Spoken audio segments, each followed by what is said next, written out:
একদিন শিবা গভীর জঙ্গলের ভিতর দিয়ে হেঁটে যাচ্ছিল।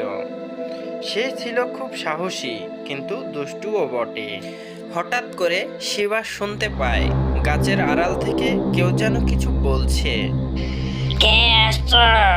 কে আসছো আমার বাগানে?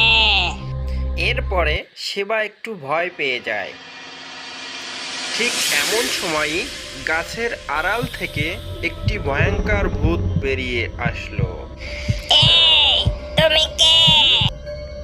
এমন অবস্থায় শিবা অনেক চিন্তায় পড়ে যায়। শিবা বুদ্ধি খাটিয়ে বলে, আমি শিবা, জাদুকরের শিষ্য। এরপরই শিবা মাটিতে কিছু দাগ কাটতে থাকে। পেতনিটা ভয় পেয়ে তাড়াতাড়ি ওখান থেকে চলে যায়। শিবা